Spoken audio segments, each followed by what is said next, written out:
चलिए जनाब, खबर क्या करते हैं आगाज। और सबसे पहले आपको लिए चलते हैं अनंतनाग के कोकरनाग इलाके के अंदर, उस इलाके के अंदर जहां पर गुज़श्ता 2 दिन से ऑपरेशन जारी है और आज ऑपरेशन का तीसरा दिन है।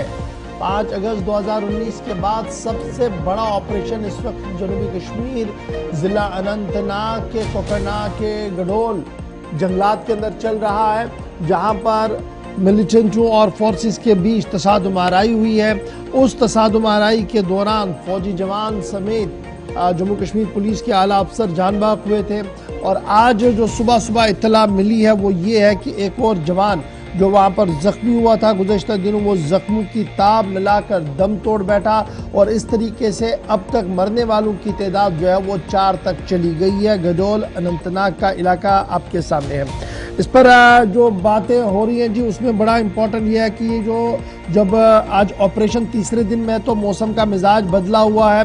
बदलते मौसम के मिजाज के बीच 2 चीज़ें बड़ी इंपॉर्टेंट है। एक ये कि एडिशनल ट्रूप्स लगा दिए गए हैं। हर दिन की तरह जो नाके हैं गडोल के जंगलात की ओर जो जा रहे हैं रास्ते हैं या बाहर आने के रास्ते हैं, उन्हें पहले ही सील कर दिया गया है। माउंटेनिंग डिवीजन के जवानों को तैनात कर दिया गया है। फॉरेस्ट कवर एरिया जो है, फॉरेस्ट एरिया जो है उसे अब बाज़ाब्ता तौर पर तलाश किया जा रहा है। एक ये कि जवानों को अंदर भेजा जा रहा है आहिस्ता आहिस्ता करके, और दूसरी तरफ से ड्रोन और हीरोइंस के ज़रिए से बाज़ाब्ता तौर पर जो हमारे पास लेटेस्ट गैजेट्स और इक्विपमेंट्स हैं उनका इस्तेमाल किया जा रहा है लोकेट करने के लिए कि मिलिटेंट जो इस गडोल फॉरेस्ट एरिया के अंदर छुपे बैठे हैं उनको निकाला जाए। कल आपको याद होगा कि पुलिस ज़रा ने एक मिलिटेंट, मकामी मिलिटेंट का नाम सामने रखा था, जिसके बाद ये कहा गया था कि ये मिलिटेंट जो है ये इंतहाई अहम है, मतलूब तरीन है और यही इस पूरी वारदात के पीछे इसी का हाथ है और ये यहाँ पर मुलविस लश्कर का उनका नाम बताया गया था। तो फिलहाल आज जुमे के रोज़ एक और जवान की मौत हुई है। जख्मों की ताब मिलाकर उन्होंने दम तोड़ा है और कुल मिलाकर अब मरने वालों की तादाद जो है वो 4 तक चली गई है। लश्कर के मिलिटेंट उज़ैर खान की मौजूदगी की इतला भी पुलिस के पास है गडोल के इस कोकरनाग एरिया के अंदर। ताहम पिछले 2 दिन के दौरान, चूंकि आज तीसरा दिन ऑपरेशन का है, पिछले 2 दिन के दौरान कोई भी वाजिया कामयाबी अभी तक मिलती हुई नजर नहीं आ रही है। वक्फे वक्फे से इस पूरे फॉरेस्ट एरिया के अंदर जो आपके टीवी चैनल पर इस वक्त है, यहाँ पर वक्फे वक्फे से धमाकों की आवाज़ ज़रूर सुनाई दे रही है।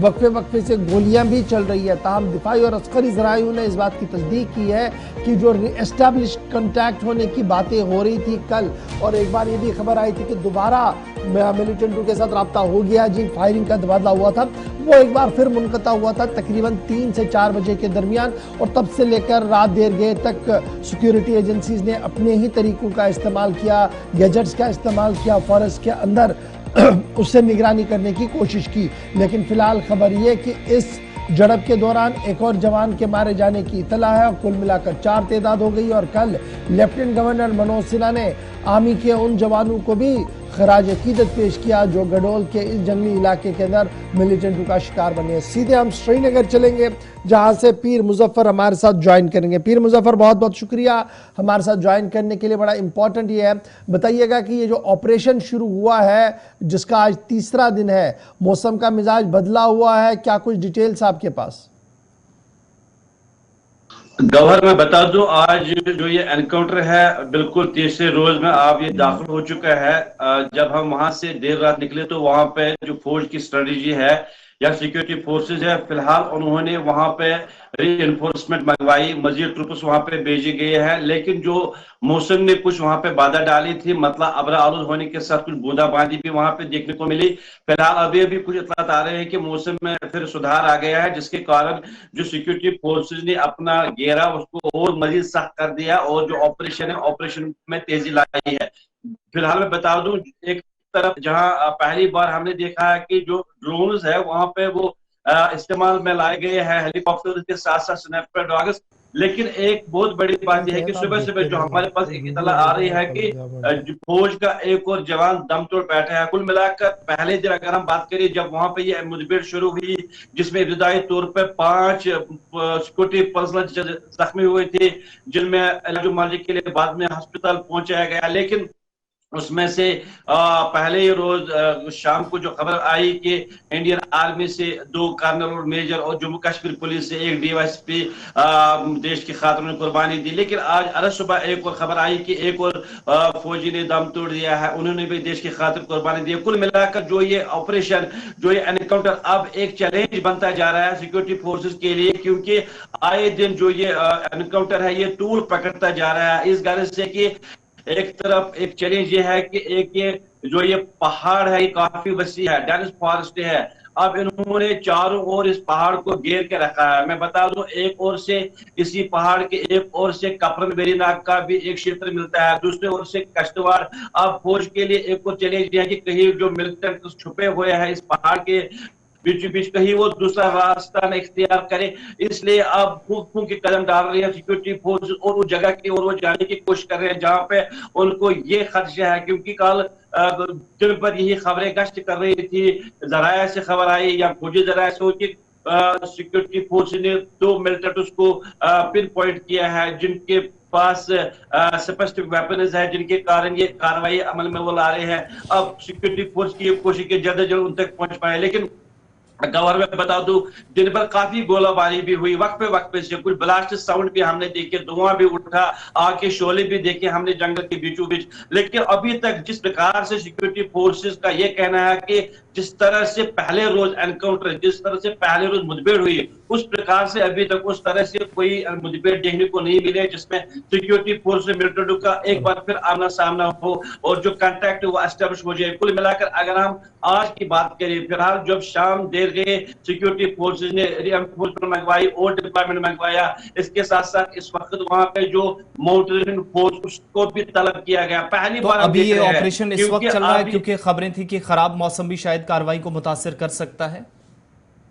नहीं, आज से फिलहाल जो अभी अभी मेरी बात हुई ऑप्शनल से ऑपरेशन कंटिन्यूड है। अगरचे देर रात वहां पे कुछ जो मौसम पे उसमें खराबी बाधा पड़ी थी, जी। मतलब कुछ बूंदाबांदी हुई थी जिसके कारण जो फौजी जवान इस वक्त पहाड़ के बीचों बीच इस वक्त सर्च करने में लगे हुए हैं, कुछ कठिनाइयां उनको वहां पे पेश आ रही थी। लेकिन कुल मिलाकर अगर हम इस वक्त की बात करें ऑपरेशन कंटिन्यूड और टिल जो सुबह का टाइम था, आज सुबह जब सूरज की पहली किरण फूटी तो जी। कम से कम 3 यानी कि 3 ब्लास्ट वहां पे सुनाया गया है, 3 ब्लास्ट की आवाज आ गई है। और वक्त से फिर जो मुकामी लोग उनका ये कहना है कि वक्त से फिर यहाँ पे गोलाबारी सुनने को मिला। अब कुल ठीक है मिलाकर मुजफ्फर, अब आप देख हमारे रही है साथ कि रहिएगा। ये ऑपरेशन का आज तीसरा दिन है, इस वक्त ऑपरेशन जारी है, लेकिन जरा मोहाली पंजाब भी आपको लिए चलते हैं। नवदीप छाबड़ा जो कि रीजनल हेड है पंजाब से इस वक्त हमारे साथ हैं। और आपको याद होगा कि जब बार बार हम आपको बता रहे हैं कि चौथे जवान की भी इसमें अभी तक जान चली गई है, जो कंफर्म हो चुका है। और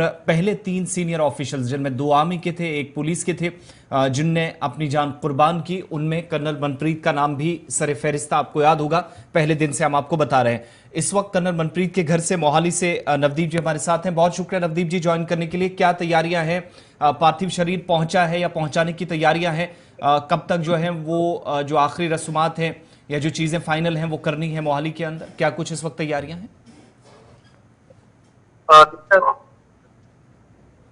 आरोपिया गांव है जहाँ पर कर्नल मनप्रीत और उनका जो परिवार, उनकी माता यहाँ पर रहते थे। और अब यहाँ पर पूरे तरीके से हम कह सकते हैं कि गमगीन माहौल है। जो जानकारी है, जो कर्नल मनप्रीत जो शहीद हुए अनंतनाग के अंदर, उनका जो पार्थिव शरीर है वो देर रात करीब 10:30 बजे जो पंचकूला का चंडी मंदिर, जहाँ पर आर्मी का सबसे बड़ा बेस है, वहाँ पर पहुंच चुका है। जो जानकारी परिवार की तरफ से थोड़ी देर पहले दी गई थी और जो जानकारी में मिली है, आर्मी के जो सीनियर अधिकारी हैं, आला अधिकारी हैं, वो करीब 10 बजे पूरे जो उनका रस्म रिवाज के साथ या पूरे सम्मान के साथ कर्नल मनप्रीत का जो शव है वो चंडी मंदिर जो पंचकूला का है वहां से रवाना होगा। और करीब 11 बजे के आसपास, 11:15 जो है, इसी घर के अंदर जो आपको तस्वीरें दिखा रहे हैं, ये मनप्रीत का पैतृक गांव है, उनका अपना घर है। यहीं पर करीब 11:15 साढ़े 11 के आसपास उनका जो पार्थिव शरीर है वो पहुंचेगा। और गांव के लोग देखिए यहाँ पर धीरे धीरे उनके परिवार के मेंबर जो है वो इकट्ठा होना शुरू हुए। और जो जानकारी दी गई है, 11:30 से लेकर 2 बजे तक यहाँ पर पार्थिव शरीर को अंतिम दर्शनों के लिए रखा जाएगा, ताकि जो उनके पारिवारिक सदस्य हैं, उनके रिश्तेदार हैं, उनके दोस्त, उनके जो गांव वाले, जो आसपास के गांव वाले जो लोग आएंगे, उनको अंतिम जो है श्रद्धांजलि देंगे, अंतिम दर्शन करेंगे। और करीब 2 बजे। और यहीं से थोड़ी दूर आगे आसिफ, ये बिल्कुल जो गांव की गली है, इसके आगे जाकर जो राइट गली है, वहीं पर अंतिम संस्कार को लेकर जो शमशान भूमि है गांव की, वहां पर तैयारियां की जा रही हैं। थोड़ी देर पहले हमने वहां पर जाकर देखा था और वहीं पर उसी शमशान भूमि के अंदर करीब करीब 2 बजे पूरे राजकीय सम्मान के साथ जो है अंतिम संस्कार जो है वो पूरे रीति रिवाज के साथ किया जाएगा। और उसको लेकर तैयारियां कहीं ना कहीं हम कह सकते हैं की जा रही है। और तस्वीरें हम लगातार आपको ये दिखा रहे हैं। बिल्कुल देखिए, छोटा सा घर है और यहाँ पर मनप्रीत के जो शहीद मनप्रीत है, उनके भाई संदीप सिंह वो भी खड़े हैं और साथ साथ गाँव के कुछ लोग जो है वो भी यहाँ पर जो है वो मौजूद है। तो पूरे गांव को कहीं ना कहीं फख्र है शहीद मनप्रीत सिंह की बहुत शहादत को शुक्रिया लेकर। नवदीप हालांकि छापरा अपडेट करने के लिए कि कर्नल मनप्रीत की जसद खाकी थोड़ी देर में वहां पर पहुंचेगी। ये सरकारी एजाज़ के साथ यानी फ़ौजी एजाज़ के साथ उनके आखिरी रसूमात अदा किए जाएंगे। सरकारी अदाद-ओ-शुमार क्या बता रहे हैं? 48 मिलिटेंट मारे गए हैं जी रवां साल के दौरान, जिनमें एक मेजॉरिटी ऑफ द मिलिटेंट्स की जो है वो फॉरेन मिलिटेंट्स है। FTs ने कहा है 38 के करीब है और 10 जो है वो लोकल है। और इसी तरीके से जब आप ऑपरेशंस की बात करते हैं तो सिक्योरिटी जवान भी इसमें कहीं ना कहीं मारे गए हैं। ताम कुल मिलाकर पुंछ रजौरी पर जहाँ नज़रें थी, अब कहीं ना कहीं पीर पंचाल के इस दूसरे इलाकों के अंदर भी नज़र दी जा रही है, क्योंकि जिस तरीके का आज ऑपरेशन का तीसरा दिन है और इस ऑपरेशन के तीसरे दिन में सुबह सुबह खबर यह आई कि एक और फौजी जवान जो है वो अज़जान हो चुका है। ताम फौजी जवान की शिनाख्त अभी होना बाकी है, उनके नाम को जाहिर करना सरकारी तौर पर अभी बाकी